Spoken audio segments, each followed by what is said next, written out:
Before this episode of the Final Word Cricket Podcast, a quick thank you to everyone who supports the show.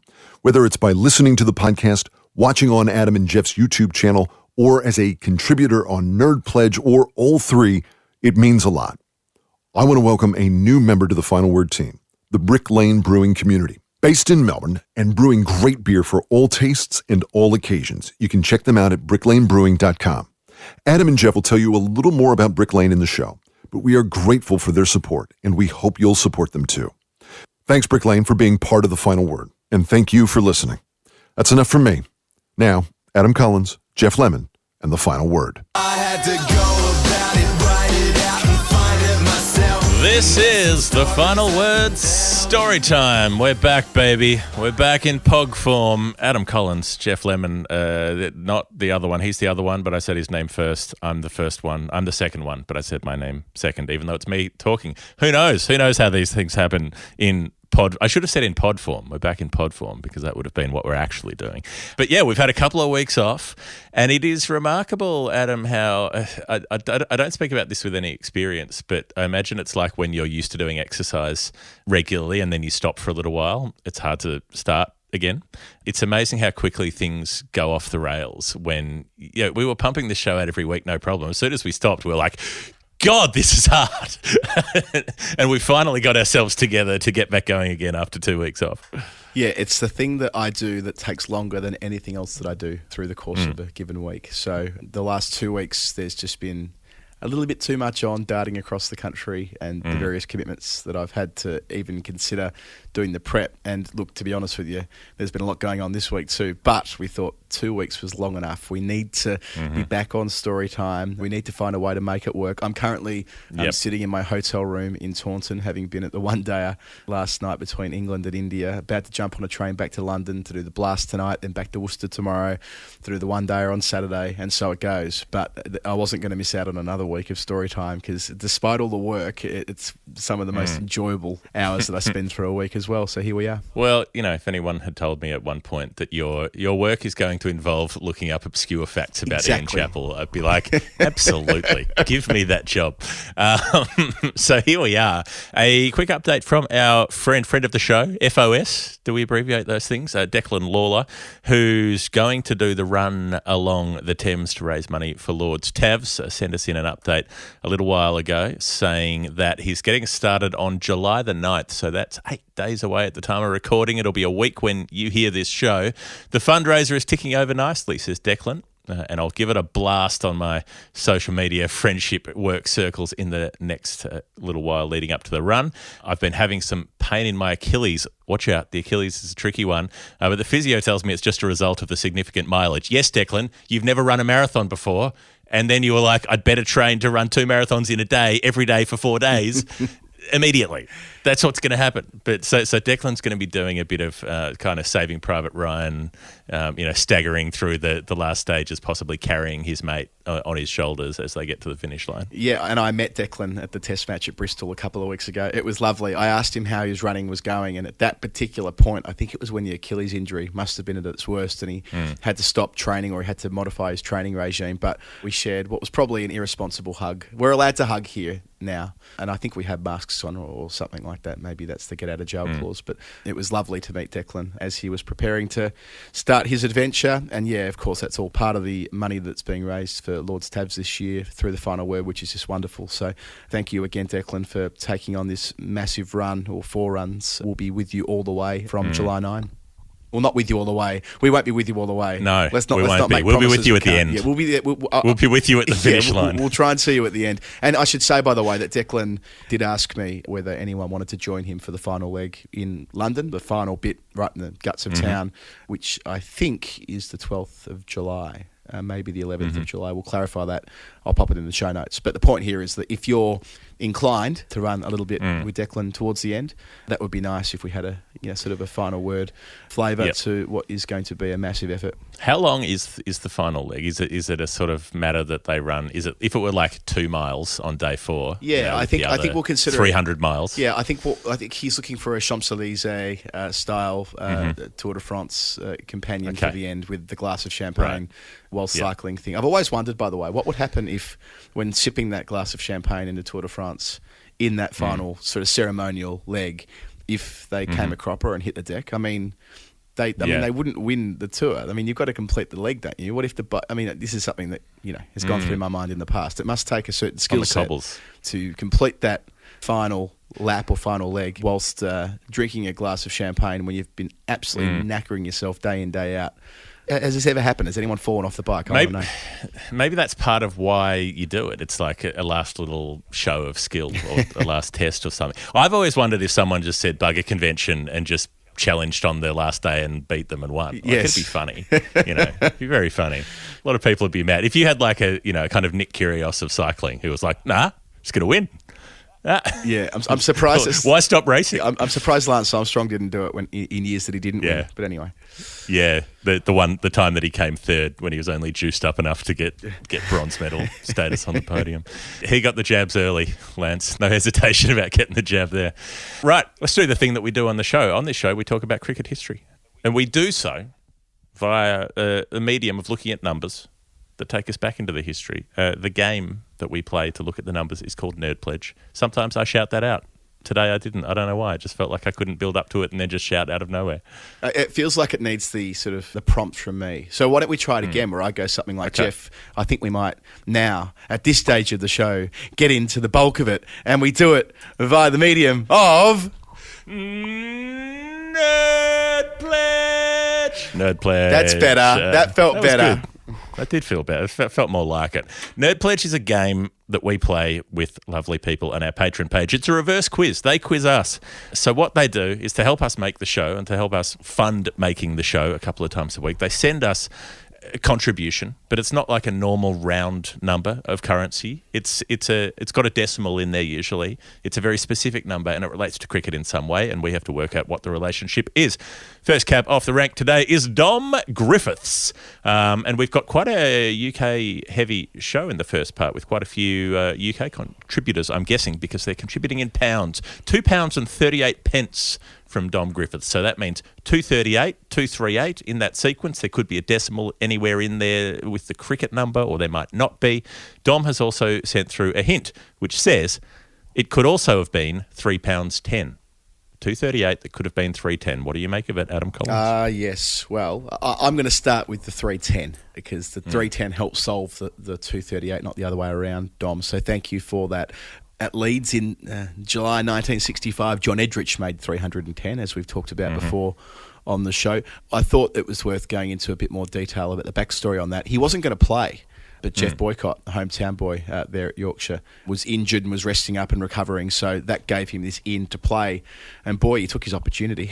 They were 366 for one at stumps on day one against New Zealand, which...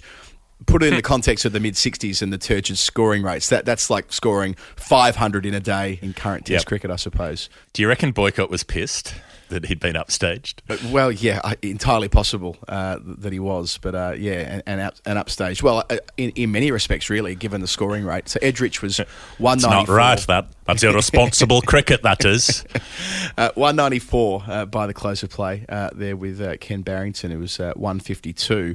They ended up putting on 369. Their partnership came to an end early on the second day when Barrington edged behind. Edrich was 199 at the time of that dismissal, but he was just getting warm. He was just getting ready to roll and really take off. He doing the windmills, swinging the arms around. That's right, doing a few arm circles. He was dropped on 287, but has kept going. And then on 299, he hit this lavish cover drive to bring up his triple century. He was the 8th man to reach a triple century in Test cricket. There have been now 27 men who've done that in 31 instances. So there have been a few who've doubled up, like Bradman, for example. Bradman, who else have made 2 triple tons? Gale, Lara, Saywag. Saywag. There we go. I think that's it. Got him quickly. Then 10 runs later, Mike Smith pulls the pin at 546 for 4. And they win easily by an innings and 87 runs. I mean, they win like with a leg in the air easily, which means that it kind of sucks that he declared when he was on 310 rather than allowing Edrich to go beyond Sobers' record of 365. Surely it wouldn't have taken much longer, maybe an hour or something like that, going at the kind of clip that he was. But by the time it was all said and done, he'd struck 54 fours and 5 sixes, which of course is the number that Dom is referring to, 238, £2.38, so 238 runs in boundaries.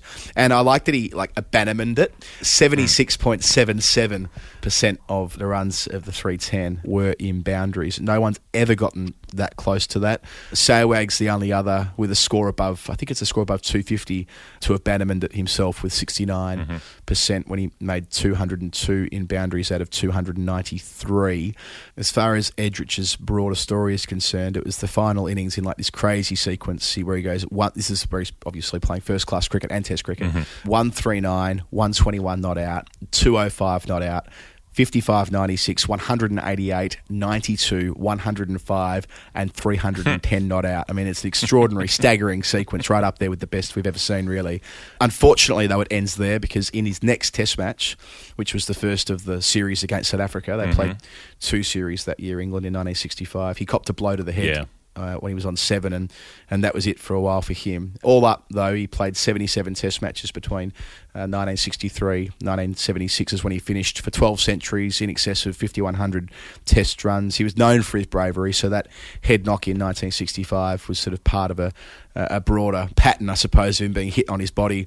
And that continued right to the very end against the West Indies, the fearsome West Indies in 1976, when he was still playing test cricket well into his 40s. He passed away at age 83, just before Christmas last year, which we talked about on the show then. But a true great of English cricket, John Edrich. He's 310, 238 of those in boundaries. And I just want to credit the Cricket Country website, and specifically Kartik Paramal, for the research he did into that innings, which I drew from there. Very nice. What do you bet in that run, in that streak where Edrich made 500s, including a double and a triple? What do you reckon he was still pissed off about having got out in the 90s twice? Yes. Well, I mean, you look at it here, they're all above 50, aren't they? So out in the 90s twice, and I mean, I didn't actually calculate what the average is there, but it must be sort of 200 odd based on how many red inkers he's got. Yeah. It's crazy numbers. Three not outs for the big innings. Therefore, it's got to be. I'm not going to try to do it in my head because this isn't. We're not that good. We're not that good. We can do lots of things. Yes, I can do things in Excel spreadsheets, but not that. I'm trying to calculate it in my head right now. I can't help myself. 800, 900, 1,000, 1,300. 1,300 divided by 1, 2, 3, 4, 5. What's 1,300 divided by 5? It's above 200, that's for sure. 200 and plenty. There you go. We were right with our first assumption. So that's our first number of the day. Jeff, and again, thank you to Dom Griffiths. 216.66, maybe something like that. Nice one. You said that you're not a mathematician a couple of weeks ago on the show, Jeff, and then you did that crazy thing where you were able to... How did you divided 0.66 to find a whole number? Or Well, no, I said that a number that ended in point something 2 would have to be multiplied 50 times before it reached, you found the whole number that it was divided by.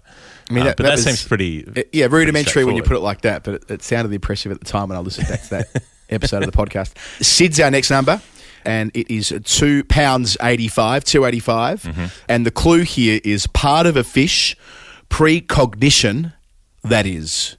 That's the clue. Sid. Part of a fish, precognition, ? That is. I mean, good luck. I mean, there's a lot of 285s, isn't there? I mean, there's the sort of there's the Peter May 285 we've talked about on the show. There's the Ranji 285 back from 1901. I mean, there are, but I don't think any of. I don't see anything fishy about either of those. No, they're not marine related. Ranjit Singh, not famous for his aquatic activities. The Jacques Cousteau of the cricketing world, Ranjit Singh. He pioneered scuba diving on the leg side. Before that, they only scuba dove on the off side. That is so fucking niche. I mean, I can't tell you how niche that is. Anyway, go on.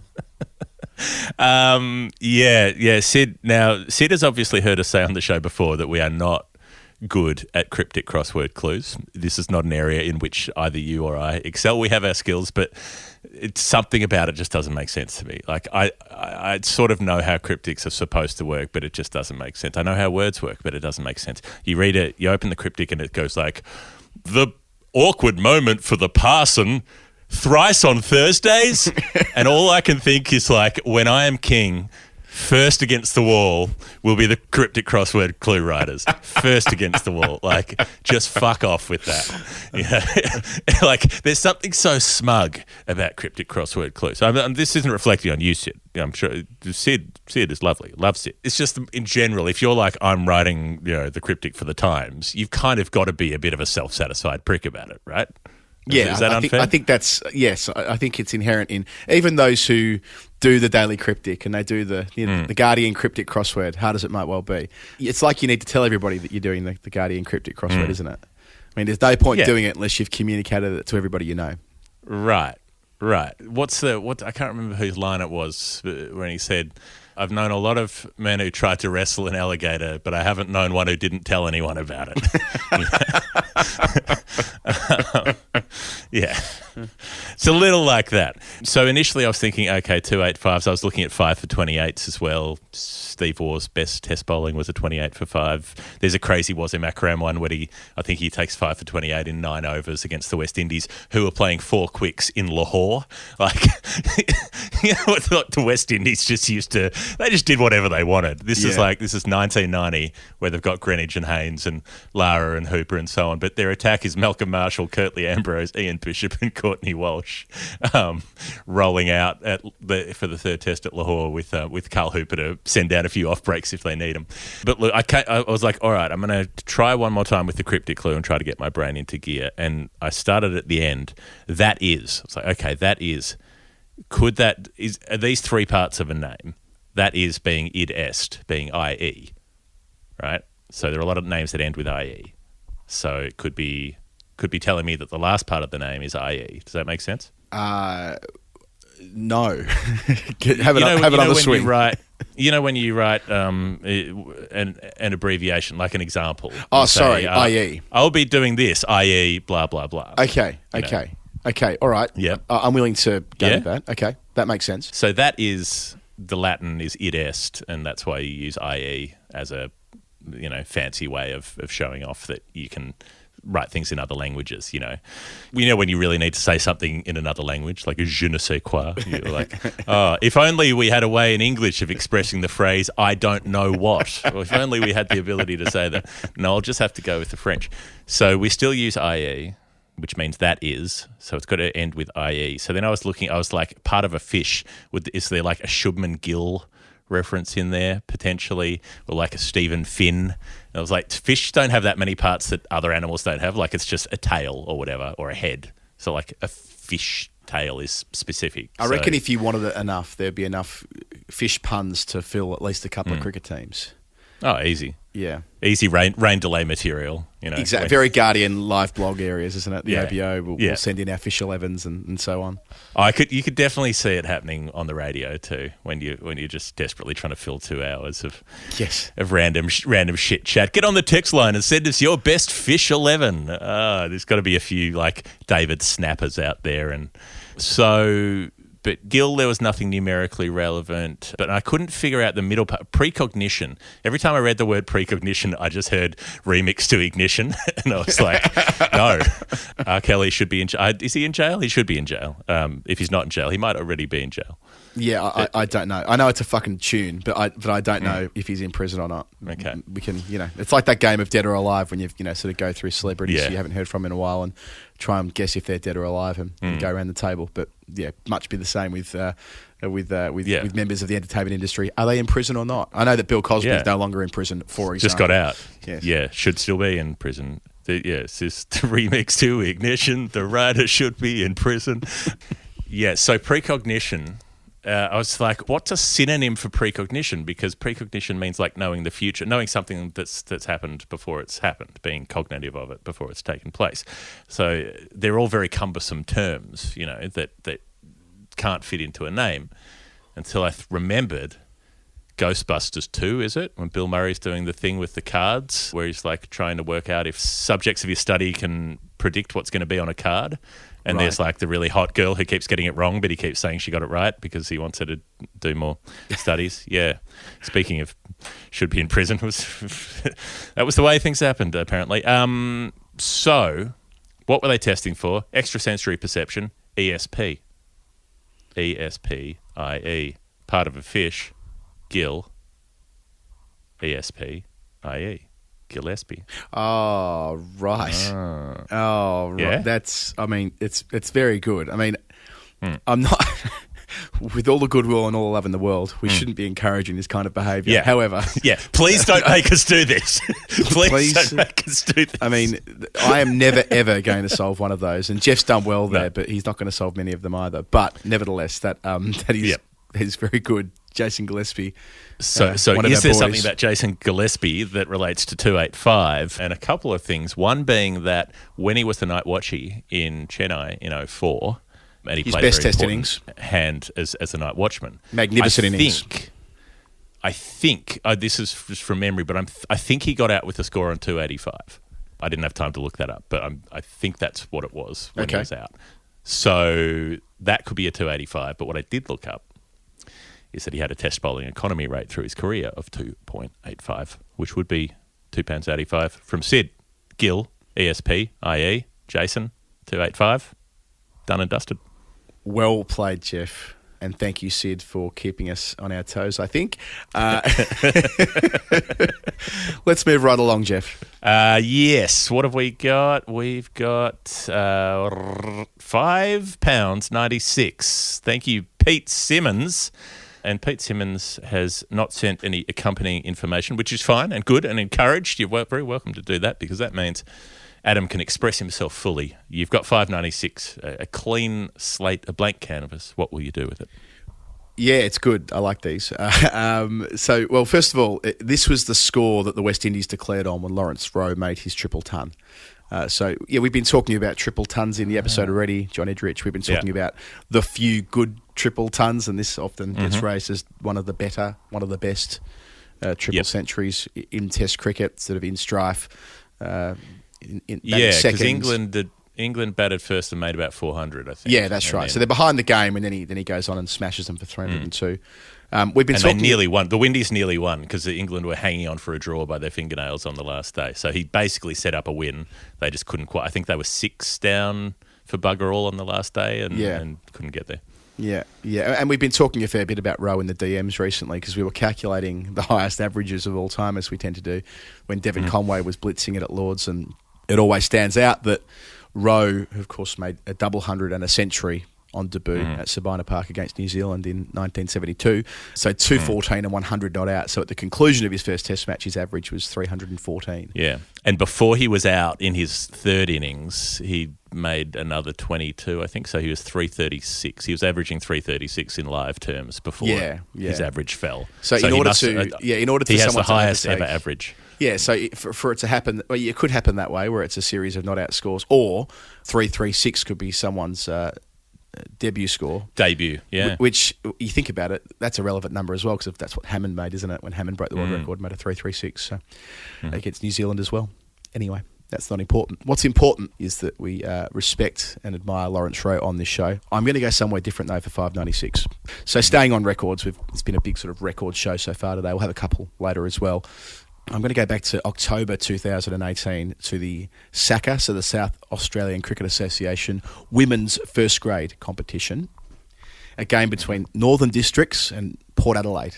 The Port Adelaide, very proud club. Indeed, both are very proud clubs. They've both developed loads of first-class Were they cricketers. wearing the prison bars, though? This is what the people want to know. Just when they were singing the song afterwards. Was R. Kelly behind the prison bars? Well, Port Adelaide didn't sing the song this day, and I'll explain why. So, Northern Districts bat first, and they really go for it. Tegan McFarlane, who was the captain on the day and a striker's mainstay in the WBBL, made 130 off 80 opening the batting. Then Tabitha Saville, another player that we've seen a little bit over the years, Jeff, made 120 from 56, so that's quite the foundation. Then Sam Betts, who we've watched play for the Scorchers in the Women's Big Bash League, coming in at number 4, 124 not out from 71 balls. And Darcy Brown, as a 15-year-old, now, of course, an Australian bowler, but then but a kid coming through the ranks, made 117 not out from 84 balls to stick the landing. 64 fours, just 3 sixes, interestingly, so all along the carpet. Port Adelaide bowled 88 extras, including 75 wides, and it all added up to 596 for 3 in 50 overs.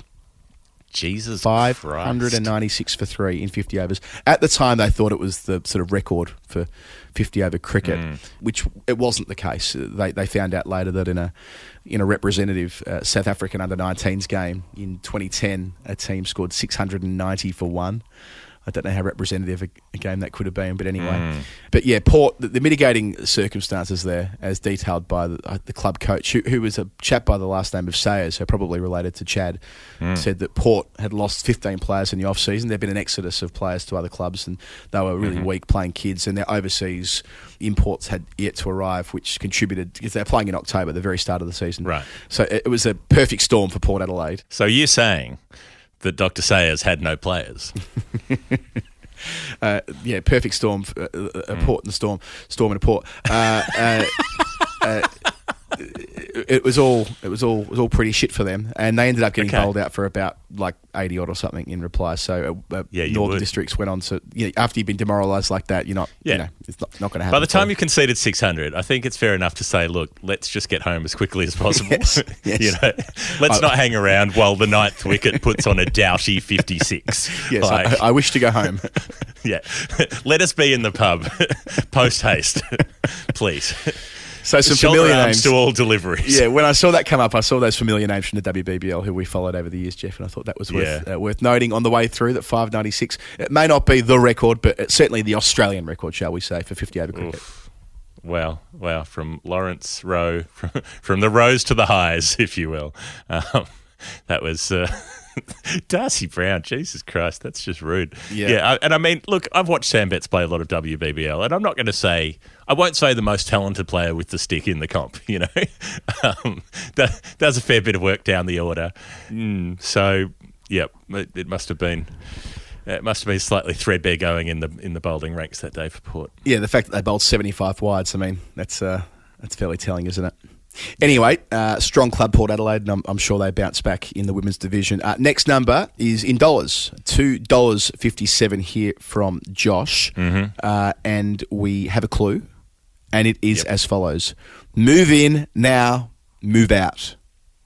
Yes, and there was a second part of the clue. I know you'd seen it already because we discussed it, to see whether you had any reading on this. Because it was move in, now move out, hands up, now hands down. Does this mean anything to you? Does this ring any bells in the? Well, yeah, it didn't. It didn't. That was the thing, and I was disappointed that it didn't. It feels lyrical, doesn't it? It feels like it's gonna, like that's where it's going, and you know it or you don't. It's a bit like Spicks and Specs, like you know the answer or you don't know the answer, and I don't know this one. What if I did it in a voice like this? Move in now, move out, hands up and hands down, back up, tell me what you gonna do now. Keep rolling, rolling, rolling, rolling, keep rolling, rolling, rolling. I can just see you, Jeff, circa 2000, 18 years old or whatever you were at the time. You would have been heavily invested in Limp Bizkit, I'm sure. Massive jeans. We were all just wearing jeans that you could house a family inside. Yes, Josh has sent us Limp Bizkit lyrics, which is just a fine move on its own. In fact, I think for that alone, I think we should award Josh our Brick Lane Brewing Community Gold Star for the week, which means that Josh gets to send a case of beer to someone. Josh, you can send it to yourself, or you can send it to someone else that you like, as long as they're in Australia. They have to be in Australia to pick it up. Brick Lane are helping us with the show.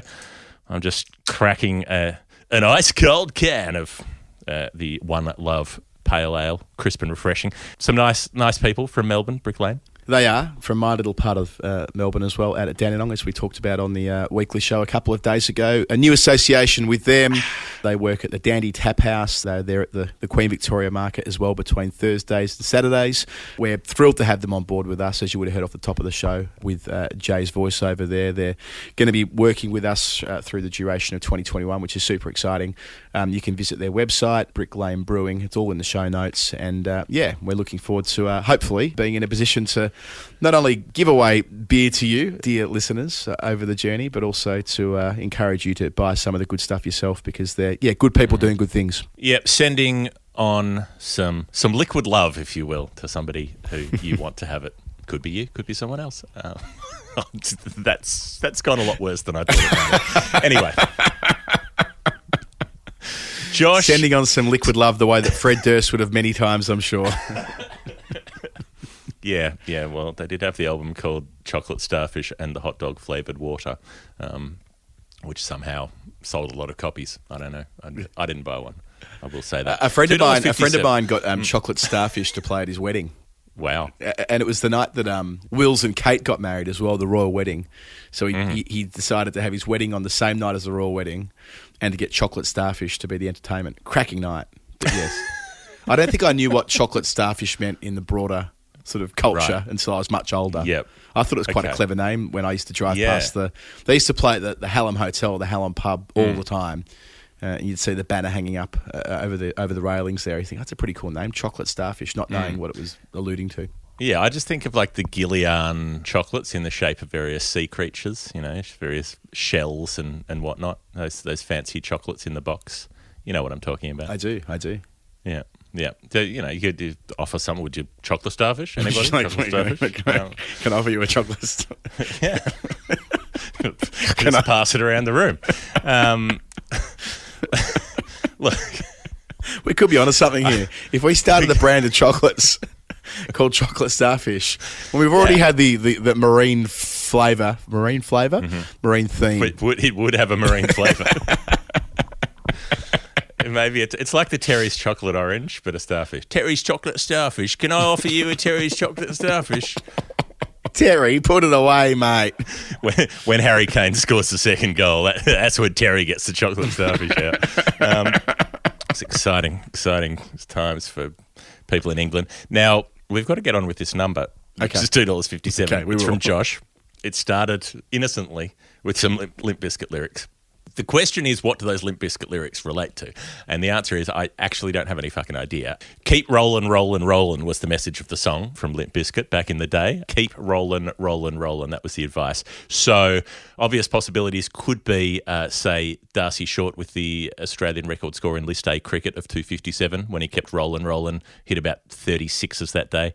Wasim Akram making 257 in Test cricket when he hit the most sixes in a Test innings. There was a lot of keep rollin' there. I did wonder if there might be a Trevor Chappell connection with like rolling the ball along the pitch, keep rolling, rolling. But I've got one for you. I've got one for you. Do you? Yeah, I do. Okay.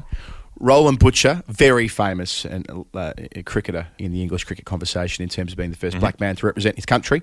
Yep. He played in 257 limited overs matches for Middlesex. Roland Butcher. That's good. Do you like it? That's good. For Middlesex specifically. Do you know this because you've been doing Middlesex research over the last I'm going to be honest with you. I popped in Roland Butcher 257 just on a hunch.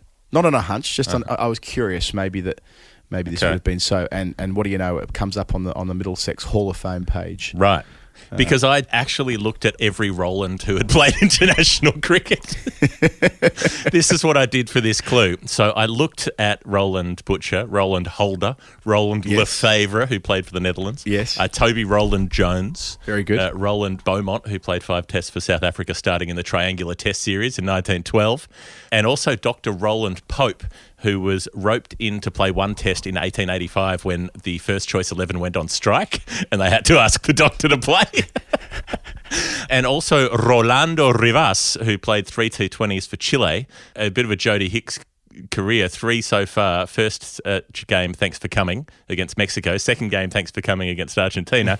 Third game, made a duck against Peru and then took 1 for 45 with the ball off 4 overs. So Rolando Rivas had an interesting time. But I couldn't find any 257s for any of those in, say, number of first-class matches or whatever it was. But Roland Butcher has played 257 for Middlesex, which is another level down on the stats research that I didn't go to with my Rolands. Yeah, that is a brilliant answer. Yeah, well, it'll do. I think. Thank you, Josh. 257. You've won yourself a slab as well. Thank you to Brick Lane, the Brick Lane Brewing community. We're just chuffed to have them on board with us. See more about them in the show notes. Lachan Pye is next up, Geoff, with $4.08. And I think it would be inappropriate when 408 comes up. It only means one thing. now and will forevermore in cricket terms. It very instantly means one thing. As soon as you see that's 408, right. it's one of those numbers that we know. Yeah, that's right. I mean, the cap number of the late Philip Hughes and the number 408 and the number 63, I mean, they're just numbers that now, certainly in Australian cricket and probably world cricket as well, will always be remembered for Philip Hughes. Yeah, his 25 test matches, but yeah, when he made his debut back at Durban in 2009, early 2009, he was awarded cap 408. And it was hugely significant in the test match that was played just after his death as well, because they'd painted the 408 on the Adelaide Oval turf, and there was that moment, that sort of inadvertent moment, Steve Smith said later, but when Smith raised his 100, he walked over to the 408 and stood next to it while he was raising his bat. And I think he said later he'd just kind of gravitated towards it automatically. He hadn't really considered it, but that's just how it had panned out. And so there are those striking photographs of that day, but and that pretty amazing match when, you know, remember the way that David Warner came out and just started taking to the Indian fast bowlers. He hit 6 or 7 boundaries early in the first half dozen overs from memory. Just even less. I reckon he struck 6 boundaries in the first 2 overs of the Test match, and it was almost. I mean, yeah, Warner plays on emotion at the best of times, right? I don't think he does as much now, by the way. I think Warner's a very different kind of cricketer than he was even in 2014. But yeah, it felt like he was. I mean, he may not have literally been crying, but it felt like, you know, that was the type of innings it was. Like he was just fueled by this emotion, and that needed to be expelled out of his system early in the innings, and it was expressed via these flurry of boundaries. It wasn't the indiscriminate stroke play. If I recall correctly, they were all struck through cover. He just made a decision that he was going to go early and let out a bit of energy and did it perfectly and went on to secure twin tons. And yeah, the 408 on the ground, of course, is where they gravitated when Nathan Lyon took the final wicket. The whole team ran over and celebrated there on that piece of turf in front of the member stand there at Adelaide. So, and also where they celebrated late that night. I remember being there watching after play, you know, taking hours to write up the report as usual. And that's where the team all circled, you know, around, they formed the circle around the 408 to celebrate the win and sing the song. So, yeah, that's always what it means, and that's always what it ties back to with that Adelaide Test match as well. I still, even now, I mean, we look back at it, I still can't fathom how they played a Test match a couple of weeks after that.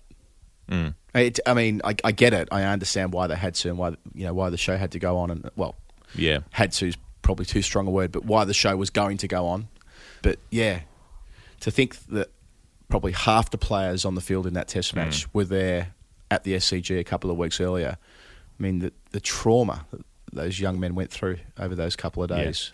Yeah, a fairly stunning couple of weeks in so many ways. But yeah, that's part of it, isn't it? That Test match that was played, and I was there as well, Geoff, as you know, and it was a very strange time initially, at least, but it turned into an absolute classic. Yeah, the Warner example particularly, which people do forget, that, you know, that he's the guy holding Philip Hughes on the Medicab as they go off the SCG, and couldn't face getting in the nets, was sort of too spooked to go in the nets, and then came out and peeled off twin hundreds in that match.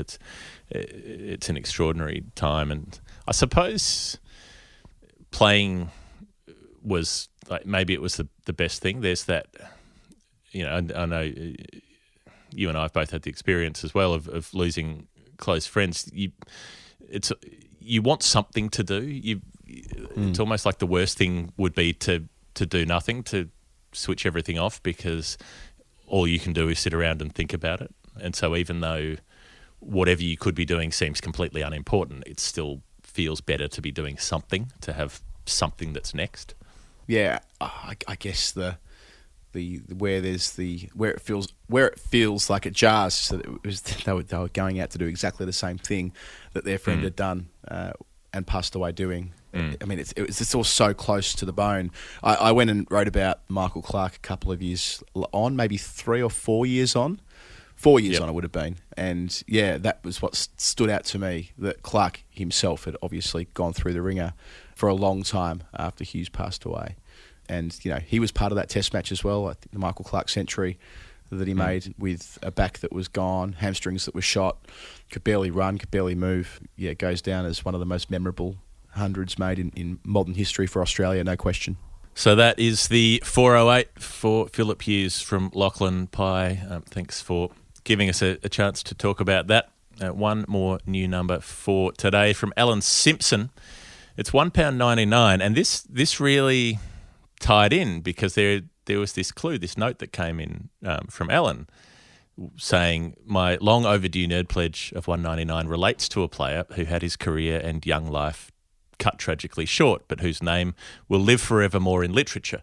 And so it didn't necessarily imply it was about the same player, but there was, there are these stories. There are the players who didn't get to fulfil their potential or who just got through their cricket careers and didn't get to fulfil their lives after that. The likes of Headley Verity and others we've talked about on the show. Yeah, it seems to be a recurring theme on Storytime in the last couple of months, doesn't it? That we're coming back to talk about players who died prematurely not long after their careers. We saw Aubrey Faulkner, of course, who was admitted to the ICC Hall of Fame a couple of weeks ago, falls into that category. I looked at 199s first and tried to reverse engineer it, and you put 199 and search around that, and invariably it's all about Jack Hobbs, isn't it? And his 199 first-class tons. But yeah, he lived until a grand old age of 81, dying in 1963. JJ Ferris took 199 wickets at 14.7 on the 1888 Tour of England, and as we know, he died. JJ Nice. Ferris at age 33 in 1900. We've discussed that before. He got typhoid, having served at the Boer War. He had an episode on a tram not long after he'd been dishonourably discharged from the military. So there was always some sketchy details around how he actually died and the interaction between the illness and what had happened at war and all the rest of it. But yeah, one of the pioneers or the early champions of Test cricket, having been one of the few that played for both Australia and England. But again, I mean, you're looking at that and I'm thinking to myself, well, is it going to be about 199 wickets on one tour? Probably not. And also, is there a literary link? That's not so much my bag, but Geoff, you didn't seem to think so. For Ferris, I didn't search for Ferris, but the most standout Ferris in pop culture is, of course, Ferris Bueller. Not exactly a literary link, cinematic one. I'd go so far as to say I think the greatest film of all time. I think in terms of rewatchability, Definitely rewatchability, complexity of themes, complexity of character development, cool scenes with the convertible, reworking biblical hymns. There's twist and shout. There's so much in there. In Ferris Bueller's Day Off, Mia Sara as well. Yep. The fact that the guy playing 17-year-old Cameron was like 35 when they shot the film. Yeah, and he went on to he's here now. I mean, of course, is in Succession, isn't he? Alan Ruck, brilliant actor, and was in Spin City with Michael J. Fox. Spin City. So glad we got to talk about Ferris Bueller's Day Off on Storytime. Yeah, Here we are. Yeah, it's important. So I didn't see a literary link, but then I thought, look, maybe this is a Philip Hughes double. There wasn't much of a literary link for Philip Hughes. There was an ecclesiastical Catholic clergyman who wrote a popular history of the Catholic Church, which was sold a lot of copies in the 60s or so.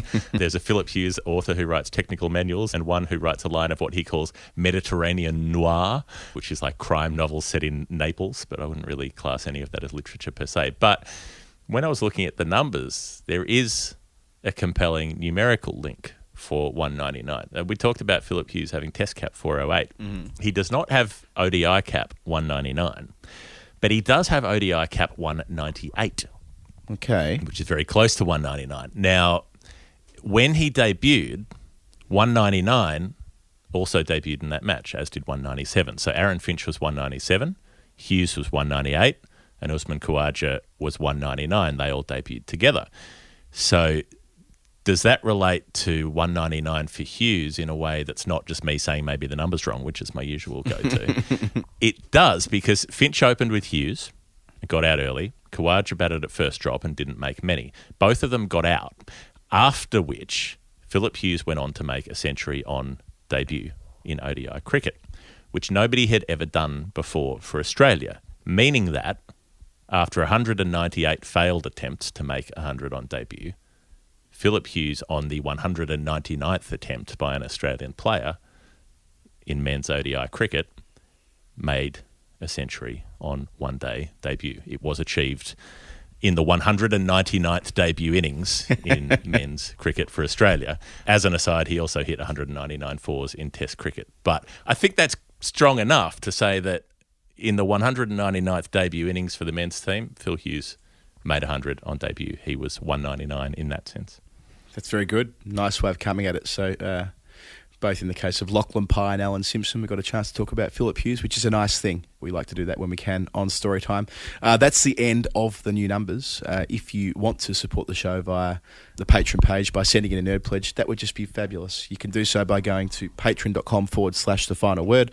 If you're new to the show, we've had a lot of people finding The Final Word in recent times, having listened to watched our YouTube videos around the India-New Zealand World Test Championship final. So if you're brand new to Storytime, welcome. Great to have you with us. And as Geoff explained off the top, it's a quiz which you participate in. And you can send in your number, patreon.com/The Final Word. It makes an enormous difference to enabling Geoff and I to do what we need to do to keep making the show week to week. It's an absolute joy to do so. And it's been especially important over the last 12 months or so. So patreon.com/The Final Word. And on that note, Geoff, I reckon we'll take a brief break. Then we're going to come back and revisit some numbers we got wrong in the past, so confirm some others that we did get right. We might have a look at old Charlie Bannerman and then complete our show with some correspondence. Hi, my name's Kate Cross and you're listening to The Final Word with Adam and Geoff. Geoff, we mentioned Lord's Tabs off the top of the show in the context of Declan Lawler's ultra-marathon upon ultra-marathon upon ultra-marathon next week. But there's more coming up with the LTs later in the year.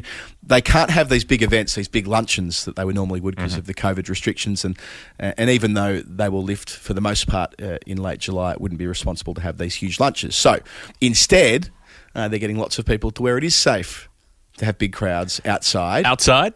At the cricket. At the cricket. Hey, at the cricket, doing what we love, right? So Lord's Taverners have a proud tradition of playing the game as well. And they are going to play a game at gorgeous Wormsley on the 18th of August. And they're encouraging everybody to come along. They're playing the Captain Tom 11. Ground control to Captain Tom. And you may remember Captain Tom from beetling up and down his garden repeatedly, Declan Lawler style, to raise money for the NHS during the pandemic, getting knighted and all that good stuff. And because it's everybody's favourite format, the 100, they're going to play a 100-ball match with the Captain Tom Foundation 11 versus the Lord's Taverners 11. So, it's at Wormsley. It's very pretty. I'm looking at pictures of it right now. It looks like exactly where I would like to be during an English summer rather than, say, in Melbourne during the middle of an Australian winter in July. The game will happen in August, Wednesday the 18th of August, and all the stars are coming down. Roll out the red carpet for David Gower, Mike Gatting, Andy Caddick, your mate Matt Floyd will be there, and a host of others all playing in this match to raise funds for the two charities. Yeah, and it's only 25 quid to come along, so that's, I suppose, in relative terms, quite cheap to come and watch David Gower bat. I suppose David Gower now in his 60s would be just as chilled at the crease as he was in his 20s. I don't think his energy levels would have changed much over the years since his retirement. Doesn't do a lot of batting these days, does he? I think he does play with the tabs, Gower, so he would still have a degree of competence. What am I saying? He'll still be a gun, I'm sure. A lot of former international cricketers listed there, as we said before. So you can book. Very straightforward. There's also an opportunity to be in the marquee, the boundary room marquee. That's the sort of the full bit. That's the 3-course lunch. That's the wine. That's the, and there'll be information for that in the link we're going to post in the show notes. But 18th of August on a Wednesday. If I recall correctly, that's a week when there's no test match because I know my birthday's just before and I'm going to go and have a little holiday that week. A very brief holiday with my fam. Who knows? Maybe we'll end up at Wormsley as well. It'll be a classic busman's where I say to Rach, we're going to go to Wormsley to watch the cricket. Why don't we just stop by? I've got an attraction in mind for us to go and have a look at. We're going to High Wycombe. We're going to the cricket. No, we won't be doing that. A man was found dead at the side of a roadway near Wormsley. No, but yes, it's a great thing to be able to do. Look, the fact of the matter is, it's the very idea of having crowds at the cricket is still a novelty to me. I'm doing the game tonight with Floydie, who's one of the celebrities listed here. I love that. We're commentating at the moment for the Blast underneath Father Time because for whatever reason we can't access the media centre to do the stream. But it means we're basically calling from in the crowd. So, Right. I mean, there aren't people next to us. Is Russell directly. Gilbert with you, perchance, ready to take a catch for the KFC? Playing along for someone at home who gets 15 grand. Yeah, one of the least considered novelties in the history of the Big Bash, wasn't it? Where we'll just put Robert Di Domenico on his own on a platform in the southern stand and hope that someone it gets hit twats to a him. ball towards him. I don't think they thought that through too well. They should have got Dipper out there doing the bloody boundary interviews. If I had my way, Dipper would be the boundary rider for every game. Right, so, yes, all in the notes. Captain Tom, Foundation 11 against the Lord's Tabs 11 in the Captain Tom 100. The 18th of August, gorgeous Wormsley, a stunning ground. I'm going to be there next month as well, playing in another game. I can't wait to be there. And if you want to be there on that date, just £25. So it's a reasonably good value, I would say. And you know that all the money is going to the right place, and that's to the Lord's Taverners for their valuable work. Yep, they're helping kids living with disability and living in disadvantaged situations. So you can do your bit and have a good day in the process. Hi, I'm Brian Waddle. You're listening to The Final Word with Geoff Lemon and Adam Collins. Well, this is The Final Word story time with Geoff Lemon and Adam Collins. We're at the second bit of the show, the bit where we look back, we look to the past. Wait, the whole show's about looking back to the past. All right, the part where we look at our recent past, the numbers we got right, the numbers we got wrong, the numbers we need to look at again, revisits, confirmations, correspondence. Where do we start? We start with, I was going to call him your nemesis, but he's not really your nemesis, Rob O'Neill. He's the man who set you some obscure... The rarities and oddities bucket has been where Rob O'Neill's lived, and you've gone with him. Now, the clue is 200. Well, the number is 200. So initially, we were like, well, this could be a Julio pledge. He might have gone the other way entirely, but no, it's not. Yeah, it's not at all. So the clues came through. The first one was that it's the number 2, but it relates to a first. And then Geoff, that's what we went with on week one, Yes, where I said Billy Midwinter was the first player to play for 2 countries. Yes. And thus was it 2 for Billy Midwinter. And Rob returned serve by saying it's not. Billy Midwinter, whose number would have to be 216 when playing for Australia and 211 when playing for England. Or would it be 226 and 221? Anyway, you're in the right century, but the 2 is not a cricket number. If I was picking a cricket number for this person, it could only be 9. Yeah, okay, so this absolutely broke my head, and I literally just realised while you were reading out the clue, I realised what he was on about with the 211 and the 226 and all that stuff, which were not clues. This was just Rob having an idle musing where he was like, midwinter, 216 would be the 21st of June in Australia. And 211 would be the 21st of January in England, and thus midwinter, that's the solstice. Solstice, yep. And that's what he was on about. But it had nothing to do with the number. So I was going to say wasted. I invested a lot of time in trying to work out what the hell Rob was talking about with this. It would have to be 216 when playing for Australia and 211 when playing for England. Nothing to do with the answer. Nothing to do with the answer whatsoever. What was to do with the answer was being in the right century. Okay, so it means we're in the 19th century. Also numerically confusing. Do you know how, I still find it hard to get my head around that thing that the 1800s are the 19th century, you know?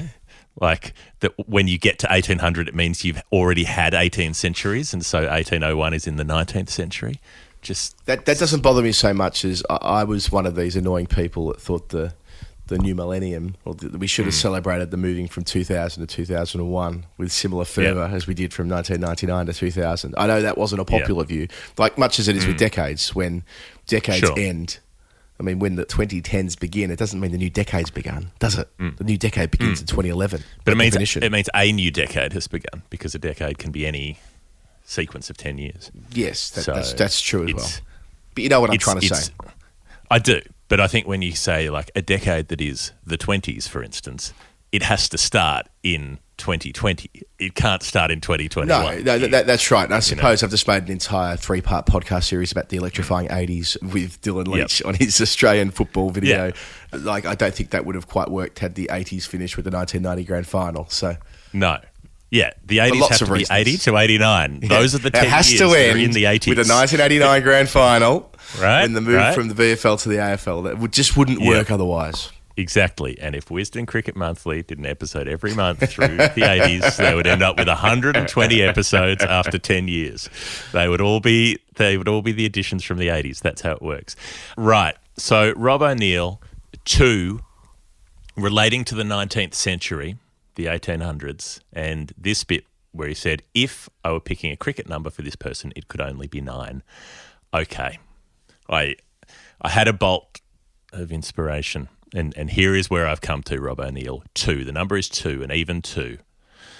Murrum Gunaraman, one of the players on the 1868 Aboriginal tour to the UK. Given that this tour was run by white people who couldn't pronounce any of the names, they made up English language names for these players. So Unaraman gets referred to as Johnny Muller.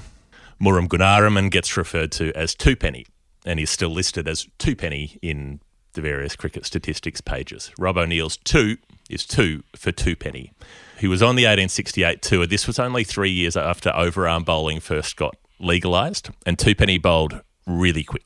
He bowled gas, and he bowled with a sort of round arm, slingy action, and so the captain, the white captain on the tour, was worried that Murrum Gunaraman would be no-balled in England, called for throwing, and so he only got to bowl towards the end of the tour, the last few games. But when he was allowed to bowl towards the end of the tour, he took 35 wickets at an average of 6.9. Nice. Yeah, very nice. Mostly bowled because no one could deal with his pace.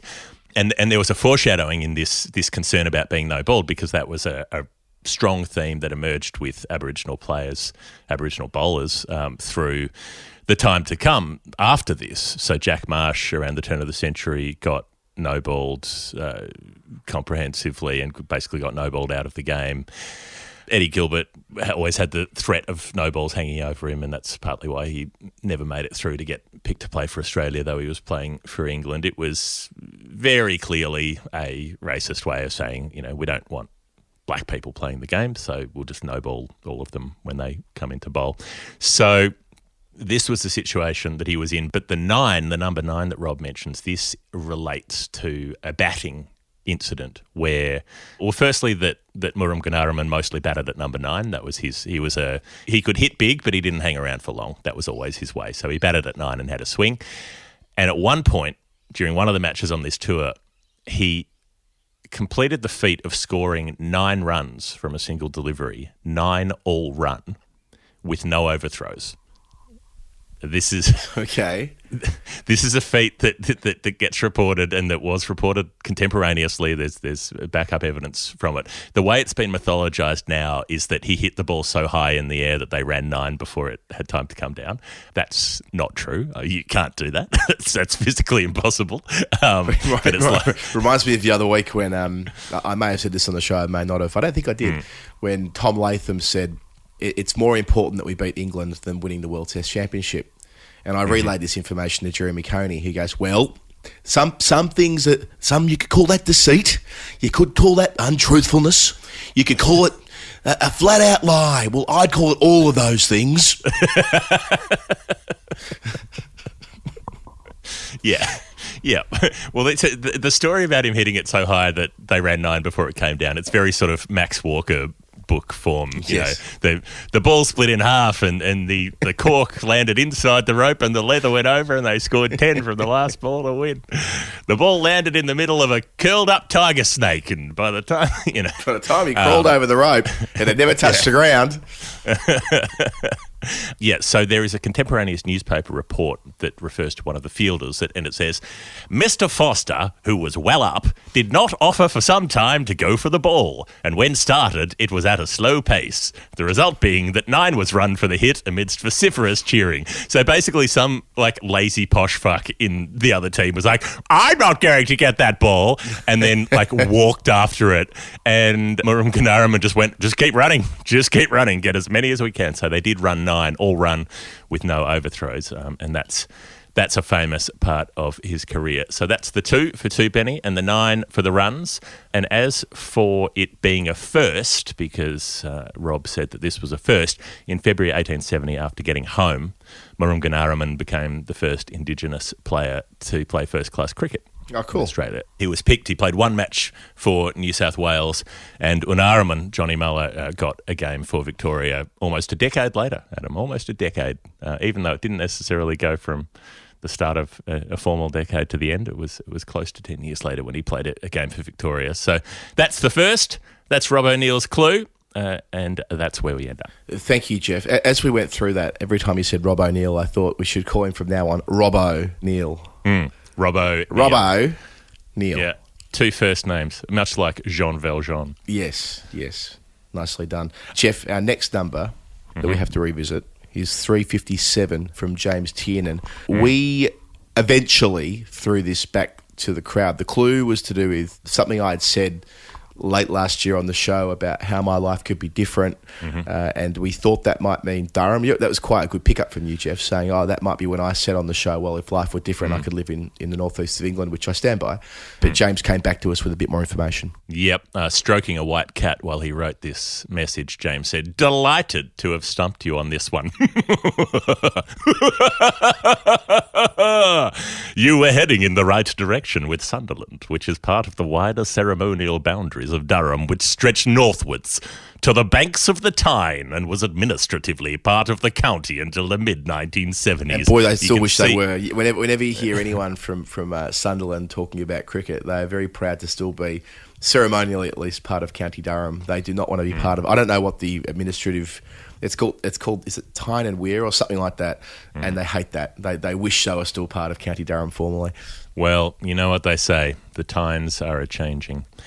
James said this was prompted by Adam saying on the New Year's Eve show that if life had been different, he could be living in Sunderland. We're not looking for a Durham player, but someone with a famous other sporting connection to Sunderland, as well as a notable cricket career. I'm going to guess Sunderland till I die. Yeah, it was a Sunderland till I die type from, several decades before. Willie Watson was Test cap number 357. 23 Test matches for England, but 211 caps for Sunderland and 4 for England. So a legitimate sort of dual international and like a proper one too, a champion across both sports. And he kind of went from one to the other, which I also quite liked in terms of his overall story. To start with cricket, in 1939, Willie Watson made his debut for Yorkshire. Dreadful timing, of course, because he loses 6 years of his career just as he's getting started. But yeah, makes his debut as a left-handed batsman. After World War II, he starts to flourish and gets his Test debut in 1951, 6 years on from that. He only played 23 Test matches in 8 years, which reflects the sort of glory era of English cricket, doesn't it? The early to mid-50s when England really were unbeatable and the best team in the world. So he had a lot of competition in the middle order. And that's summed up by the Lord's Test match of 1953, which is his finest moment. They're in a world of hurt England at Lord's against Australia at 12 for 3, chasing 343, staring down the barrel of going 1-0 down in that series. But Watson walks out at number 5, bats for 8 hours, and along with Trevor Bailey, they save the match with our man making 109, his first Test century. So despite the fact that they drew the Test, principally due to him, he gets dropped because it's such a strong batting lineup that he loses his spot for the next Test match. And in the end, England, of course, win that series 1-0. The Brian Johnson, is it the Ashes? Yes, it's the Ashes, when they win the final Test at the Oval on the final day. Yeah, it kind of summed up his life in the game, in the team, out of the team, and so it went. Later on as a professional, he went to Leicestershire, captained the county, got back in the England team by 1958, finished up in 1964, 55 first-class tons, 25,000 runs at an average of 40, a career that spanned a quarter of a century, 1939 to 1964. Meanwhile, on the football pitch, he was at Sunderland between 1946 and 1954, a midfielder. He won those 4 England caps before he made his Test debut. So in 1949 and 1950, he was part of the World Cup squad in 1950. He didn't play in that tournament, but he was part of the England squad that was Brazil, wasn't it, 1950? So he was over there with them. Yes. And that back and forth continues. So when he finishes cricket, in 1964. He goes on to manage Halifax Town and Bradford at football. And then in 1968, he moves to South Africa to coach the Wanderers Cricket Club. And that's where he ends up staying for the rest of his life, passing away at age 84 in 2004. But yes, Cap 357, a Sunderland champion, an accomplished English cricketer and test player. Willie Watson, thanks to James Tiernan for giving me a chance to look at that one. That was nice. Willie Watson, just one W short of a web address. Thank you, James. Our next revisit is Brian Stratford, the $2.73, which I said that's what Virat Kohli made during the 2016 World Cup of the T20 variety. You did. And Brian said that it was great that we were able to consider his Nerd Pledge on Storytime, and it coincided with his birthday. On his birthday, Brian, on your birthday. It happened yesterday, though. We've recorded this episode in two parts. I said off the top that I was in Taunton for part one. I'm in London now. Last night, between times, I was doing the Middlesex Blast game at Lords, and Sam Robson, Middlesex's county opening batsman, sitting to our right, and it got brought to my attention that it was his birthday, and I invariably went, on his birthday, and I'm like, that will make no sense to anybody. This is English county cricket. They won't care about Mark Taylor and Peter Siddle. This is not a thing for them. Anyway. We've got to make it a thing. We've got to make it a thing. Yes. So Brian enjoyed hearing about Kohli in 2016, but unfortunately his number relates to neither Virat nor India. My mention of seeing it published earlier in the year, which was his initial clue, sent you down the wrong path. I'll provide two additional clues. My number is an international career total for this player, as revealed in the article he read earlier this year. And number two, to borrow a clue from a past pledger, whilst I've chosen to pay in sterling for convenience, there are two other currencies that may have been more applicable here. I hope that helps, but feel free to get in touch again if you can't get it. Right, so other currencies that we have on the page, Geoff: AUD, euros, I think Canadian dollars are on there, New Zealand dollars. I mean, there are lots of options there on the Patreon page, as you'll find out. No longer are you restricted to USD. But anyway, that's a conversation we'll have in a bit. I'm going to say off the top that I have not decisively solved this, because the two currencies thing is still confounding me. Does this mean it's someone who played for two countries or played a lot in two countries? But I did just find a few interesting little bits while I was looking through my stats archives around the number 273, one of which is that Daniel Christian scored 273 one-day international runs for Australia. And he's not done yet. Worth noting. And he's not That's done what I was yet. about to say. Yeah. He might just add to that tally. For a long time, that number's been set in stone. He hasn't played an ODI since, 2013 or something? He played a few T20s since then, but not a 50-over game. They put out a video from the Caribbean overnight, the Australian digital team. I think I've seen that they've got a few of the digital staff out there on the flight. And it was like a minute of them in the gym. So Adam Zampa's playing up to the cameras, lifting the dumbbells, and all the guys are doing their thing, heavy weights and stuff you do when you're a professional athlete. And they cut to Dan Christian, who's just having a jog on the treadmill. I'm like, exactly right. If you're 38 years of age or whatever he is now, and you're back on the international circuit, you just jump on that treadmill. You don't need to lift any more weights, mate. You've done all the weights you need to do for the rest of your life, or at least the rest of your professional career. Yeah, exactly that. Now, another link to the part of the world that they're in, because they'll be going to Barbados to play those ODIs where Dan Christian could add to his 273 ODI runs. Gloria Gill in the 70s, I think Gloria Gill was playing, who was a Barbadian player, played for Barbados women and also played for the West Indies. She made 273 runs in her Test career.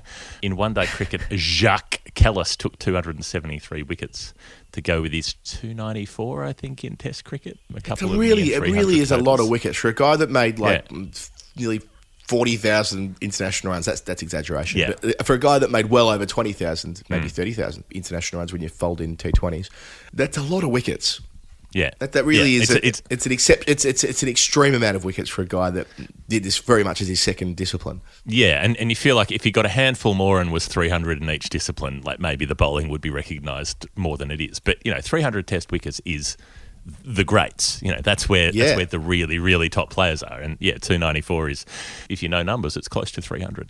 So Kellis with 273. I liked this little link that Alan Border played 273 ODIs. And his record for having the most runs in Test cricket stood for 12 years, 273 days.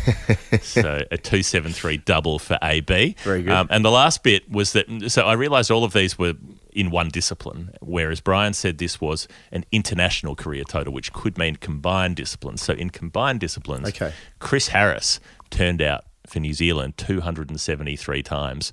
And I just enjoy remembering Chris Harris every time I remember him, this like balding sort of innocuous looking dude who sort of ran in like he was delivering a parcel to the house and then bowled these weird doorknob nude balls, sort of medium pace, like he was unscrewing a light bulb that just floated down the other end, and yet no one could hit him. He was really hard. Every time someone tried to hit him, they were caught at deep mid-wicket, it seemed. And I feel like even that, you're giving it too much credence, really. He was, by the Channel 9 vernacular, he was right arm slow. And I reckon by that I mean he just, most of the time, he just rolled in and bowled it at what would have been, I doubt the speed gun was on it when he was playing, but I don't know, like 105 kilometres an hour, something like that. Only a fraction quicker than the spinners get it through at. And it was so effective because it was a point of difference. And I don't think there would be a week that would go by where someone doesn't get compared to Chris Harris when playing club cricket or recreational cricket. Indeed, the game I was referring to on the weekly show that I played, one of the most important overs for us, we took all the pace off the ball. And I said, just like Chris Harris, got to take pace off the ball. It's a slow pitch. It's a long outfield, just like Chris Harris. And it worked. So, he left a big legacy. Our last revisit is from Basab Majumdar, £9.06. Now, we said this was the number of wickets taken by India's 1970s spin quartet, plus the 52 wickets taken by Chandu Borde, plus the 1 wicket taken by Sunil Gavaskar, who led them through most of their career. And if you add all those together, it adds up to 906. A pretty bloody good answer. Almost right, but not entirely right. Yeah, Basab got in touch to say that he'd heard his number over those couple of weeks that we were looking at it, about a month ago, I suppose it would have been, maybe 6 weeks ago. Another spectacular performance from Geoff and great discussion on the great spinners. Great find, but that last link wasn't correct. But it's still an awesome connect. I was actually thinking of Eknath Solkar, a remarkable forward short leg fielder who took 53 catches in a mere 27 test matches. Incredible record against spinners, and handy with the bat and as a bowler. Watch him catching Knott in 1971 at the Oval. Hats off to both of you, though. That's nice, Basab. Thank you. He's been a very enjoyable, fun person to correspond with about the game and about matters around the game. So I'm glad that we were very close and nearly had that last wicket. But yeah, Eknath Solkar was the missing link, not Sunil Gavaskar. Very nice. Let's watch him catching Alan Knott, the England wicketkeeper, if you're confused by that. It's easier when it's written down. Yeah, I would not have put that together with the number of catches that he took to add those into the wickets tally, but we get to 906 in 2 different ways, which makes me very happy. The confirmations, some that we got right, starting off with the $2.22 from Srikanth Agram, where we said the partnership between Sachin and Azharuddin in South Africa in the late 90s when they made 222 out of not many more than that for India. Yep, and Srikanth confirms that you absolutely nailed it. I was put in mind of this partnership when I went to your Patreon page, and the example pledge was 222. I like that. Also, your quest of the Bannerman and Bannerman adjacent things brought this partnership to mind. As you pointed out, the partnership was almost exactly half of the Indian score in both innings combined, and I felt that it was a good first effort at finding a partnership equivalent of the Bannerman. So a nice, thoughtful final word link back through there from Srikanth. And Geoff, you were on the money on 222, as you were, by the way, with 335 from Samuel Chappell, where the clue was about a player from the West Country, and you very quickly realised that Sam must be talking about Jack Crap. And Sam wrote to me and said, "Spot on, gents, a lovely dusty old bastard. Jack shit indeed." Yes, Cornwall's finest.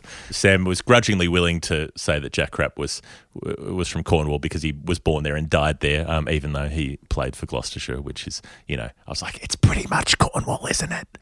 I don't want to make anyone mad, but it's pretty close. Alistair Wilson, 419. So this was a doubleheader with another 419. We talked about Littleton and we talked about Gundaba Vishwanath as well, his batting average, along with another patron, Dan Walsh. So Alistair says, "G'day chaps, there I was thinking that my 419 pledge with no clue would allow me a good answer, but not the right answer. and the opportunity to come up with a cryptic clue for a second go, and you go and get Alfred Littleton straight away, even if you did attribute it to Dan Walsh. Denied. I was hoping to give you the clue that the pledge related to someone who racked up a hat-trick in a university match, which Littleton did for Cambridge. There we go, another football crossover. He was also on the losing side of the 1876 FA Cup final, playing for Old Etonians. Well, well, well. That cup final and its replay were both played at the Oval, as was the England versus Scotland game, which was Elf's only soccer international appearance, in which he scored England's only goal in a 3-1 loss. Of the other 12 English cricket football dual internationals, C.B. Fry played in a losing FA Cup final too.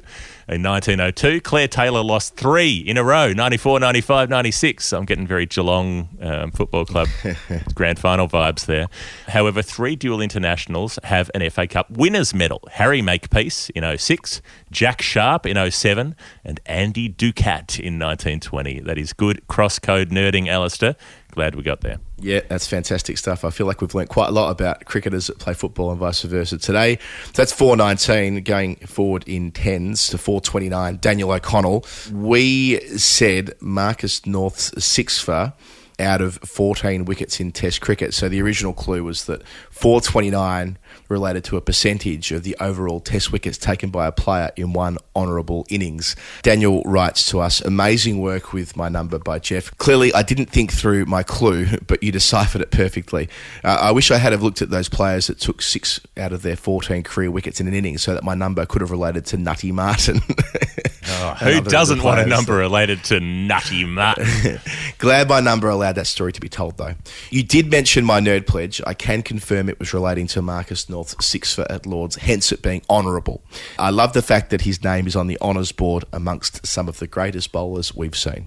Very good. Thank you, Dan O'Connell, a man named after my favourite former pub. Now, we mentioned Bannerman's earlier. That is scoring 67.35% or more of a team's innings in a completed performance. And we have one from our listener, Osman Bahemia. Not only from Osman Bahemia, but by Osman Bahemia, in our own ranks, in our own patron ranks. So Osman says that he's been meaning to send us this Bannerman for a while, and he isn't sure whether we'll consider it legit because it comes in last man stands cricket, which, if I recall correctly, is an 8-a-side version of the game where you need to be 8 out, all out. The last man, so to speak, stands and can only score in 2s, 4s and 6s. So Osman was playing for Moe's Tavern in Division 3, Brisbane North. We've got a couple of players. Very competitive division, Div 3 Brisbane North. That's, Yeah, we've got a few cricketers that play in Brisbane on the Patreon list. Anyway, so having explained that it needs to be 8 out, all out, Osman came in at number 4 with not many runs on the board, chasing 241, and then he's let loose, hitting 123 from 53 balls, mostly through 6s and 4s. Goes on to say, granted, it wasn't the biggest ground in the world, but it wasn't a kid-sized ground either. I was eventually dismissed, run out. Yep, I attempted to run a 2. And the team total... I love that you could get run out batting on your own. So good. There's no one to blame for the mix-up there. No, that's it. The team total was 8 for 145. So 85% of the team total. That's not only a Bannerman. That is... I mean, that is a Turner. That is putting him into Glenn Turner ranks there. I can't remember. Does Turner... I was just thinking as I was saying it. Is Turner above 85? He might be 83. Yeah, he's 85 point something. 85 point something. I had heaps of fun. I was dropped 3 or 4 times and made the decision to try and hit every ball for 6. It worked. I no longer play last man stands. I now stick to the traditional form in the summer. I much prefer to grind an innings out. And he sent us a scorecard as well. It's an absolute beauty. So 123 of 53 balls out of 145 for 8. All out, of course, 85% of the total. That's a proper Bannerman. A Bannerman of our own. Thank you, Osman Bahemia. We're proud of you. Gorgeous stuff, Osman. Love it. A bit of correspondence on other themes. Alan Simpson, we were doing some number wang on Muttiah Muralitharan. A little more on Murali, he says, because I was talking about how many 5-wicket hauls Murali had taken and how ridiculously far ahead of everyone else he is. And Alan has sent us on some information from the pinch hitter, which is an email, that says that, yes, he leads with 5-fers by having 37 5-wicket hauls. He also has the most 6-fers in the history of Test cricket with 19 of them. He also has the most 7 fers, equal with Harbhajan Singh. Did that 6 times. He also has the most 8 fers, tied with George Lohman. Did that 3 times. And also the most 9 fers, in that he did that twice and stands alone. The only record he doesn't have is 10 in an innings, which has only ever been done once, it's been done by a couple of players, but only once each. And Murali didn't quite get there with 10 for, but he's got everything else. Yep, that's Wanganum. Next, in terms of our correspondence, was from Glenn Finkeld on the Ian Callan Mancad. So this was just establishing that we'd had some correspondence when we talked about Ian Callan from a number of people saying, oh, isn't he the guy that ran out the non-striker in a district final in the 80s or something like that? And sure enough, Glenn, who is all over this kind of material. If you want to know about the history of Melbourne grade club park recreational cricket, Glenn is the guy to go to as far as our patrons are concerned. So per a 30-year retrospective that the Herald Sun did, this was a low-scoring final in 86-87 where Northcote just got over the line against Collingwood, and Ian Mad Dog Callan was the man that generated a lot of attention, of course being a former Test cricketer. But he ran out the non-striker, a Victorian player, David Emerson, was backing up too far at the bowler's end, and Callan did as he was entitled to do on the third and final day of that decider and ran him out. And he also went on to take 4 for 74 from 38.2 overs. But it was the incident with Emerson that people tend to recall, according to this retrospective. So, and as Callan says, he's quoted in this piece saying that he'd watched him back up a number of times, and he was adamant that he'd warned him for doing this. Not that you need to warn a non-striker for backing up, but he had done so. So he didn't hesitate in taking the bails, and fair enough too. So Ian Callan, you're one of us. Yes, one of us. I liked Callan's mention that he said he didn't try to do anything deceptive. He just stopped, and the batsman was about 2 yards out of his ground and just turned around and had to try to scramble back. Too late. Thank you, Glenn Finkeld. And a last letter from Mandy McArdle, who... I love this little bit that we've been sent in. As an English woman of a certain age, says Mandy, very discreetly, I remember the 1970s very well. In 1971, a British pop group called Blue Mink had a number 3 hit with a song called Banner Man. Excellent. It might not be the greatest song ever written, but it has a catchy tune, and every time you mention Bannerman on your podcasts, I immediately start singing it. She says... Sing us a song, you're the Bannerman. Yeah, sing us a song tonight, because we're all in the mood for a century, and our teammates are batting like shite. Mandy says she discovered the show during lockdown over winter in the UK. She says, when I downloaded the podcast, they went back over 3 years to Sandpapergate. So as well as listening to the latest podcasts, I'm gradually listening to the old ones. Uh-huh. If you have time to do that, Mandy, that is incredible, because at the rate that we're putting them out at the moment. She says, it's interesting listening to your predictions of teams and games, knowing now how they all unfolded. You know how Marty McFly feels with the Sports Almanac, Mandy. And she finishes by saying, I'm lucky to live in the village of Cheddar, famous for cheese, caves and cliffs in the Mendip Hills.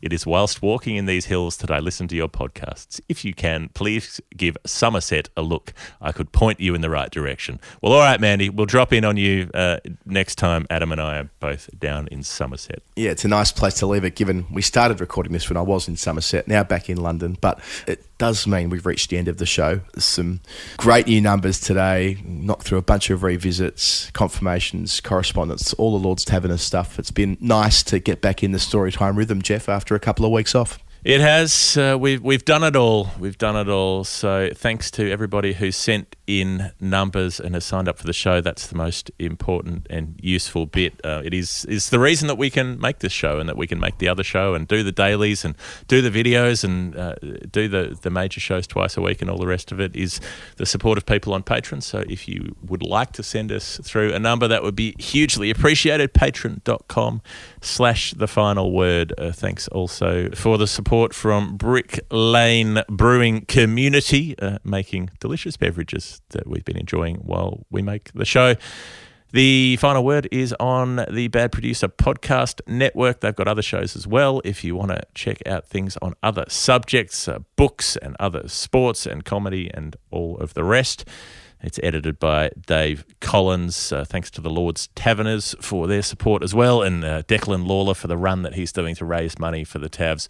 Lots of things in the show notes, lots of discounts you can get for cricket gear as well from Woodstock. There are so many irons in the fire at the Final Word, and it's all helping the world go around. We'll be back next Wednesday with the weekly show, and the following weekend with Storytime once again, which will be back in its regular spot. Geoff Lemon, Adam Collins, we'll see you next time. Have a nice weekend. I had to go